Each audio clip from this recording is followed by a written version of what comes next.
Hello everyone, it's me, Paul Singh, and my mom will be acting as my audience member.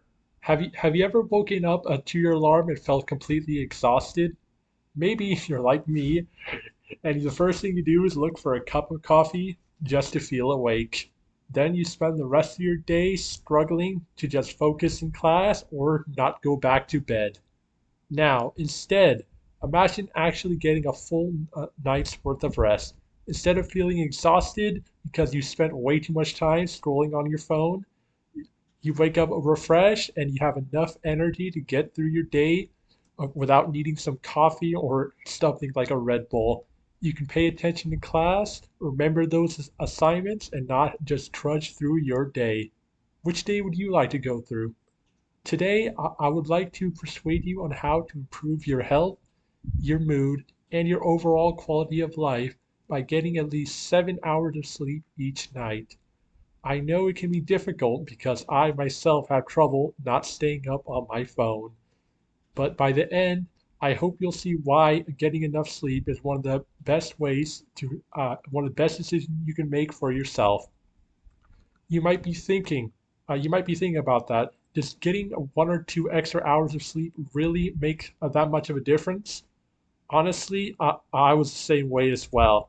Uh, Myself, a lot of people like me didn't really think on how much not sleeping actually affects you. After all, the only thing you might feel is just being a bit drowsy, and that seems minor compared to actually seeing those YouTube videos.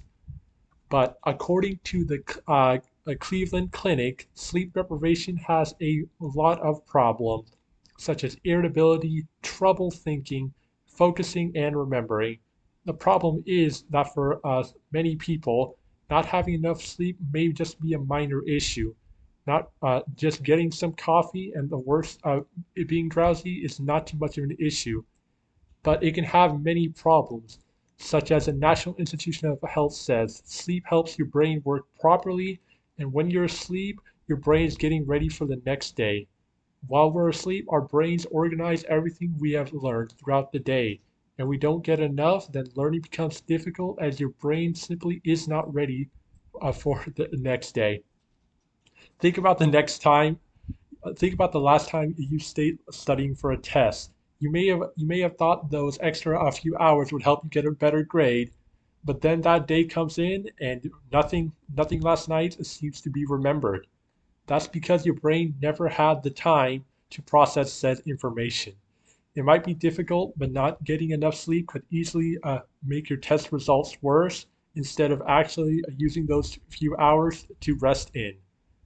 Uh, these problems are compounded by how sleep affects your mental health.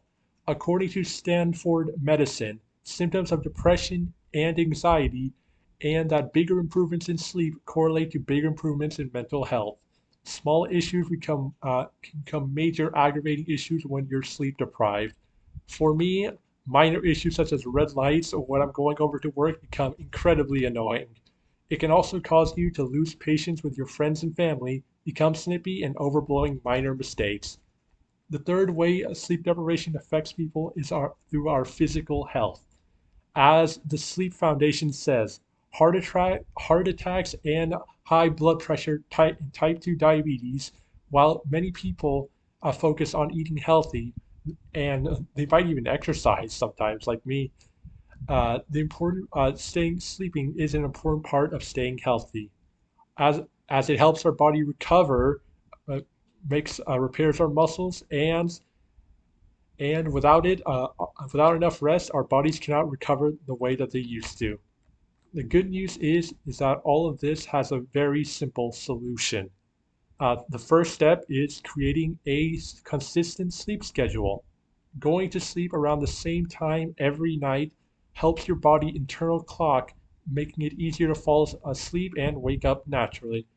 Instead of me, say, sleeping at 11 one day, and then trying it again at 2 the next day.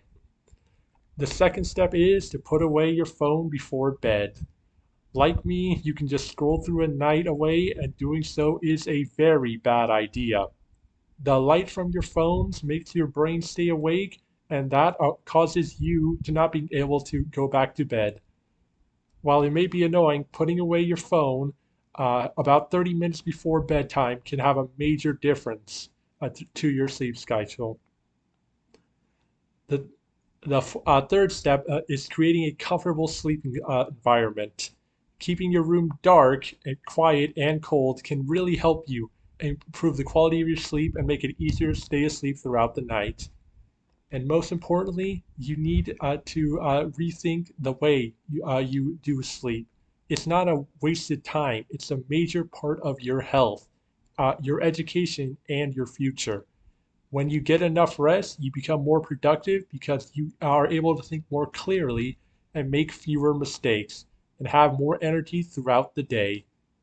Now, I want you to picture two different futures. In the first future, nothing changes. You, like me, go throughout your day, you sometimes sleep in, whatever time you do it does not matter in the slightest.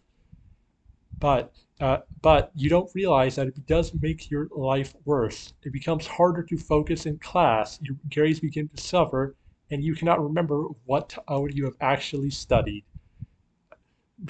You become stressed and frustrated and more emotionally drained. Over time, your lack of sleep begins to affect you, your school performance, and your physical health, and the relationships around people around you. Now imagine a different future. Tonight, you decide to make sleep a priority. You wake up bed early enough. You go to bed early enough to get those 7 to 8 hours of sleep. Tomorrow morning, you wake up feeling refreshed instead of exhausted. You pay more attention more easily in class. You remember of what you actually studied yesterday, and you feel calmer when dealing with stuff like red lights.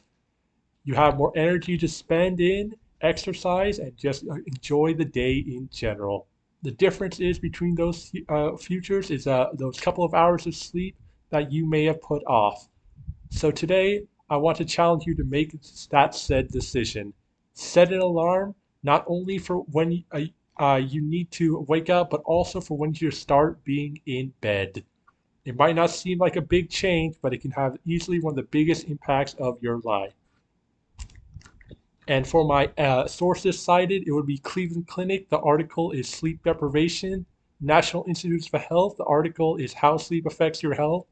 Stanford Medicine is How Sleep Affects Mental Health and Vice Versa. What Science Says. Author Rachel Tompa.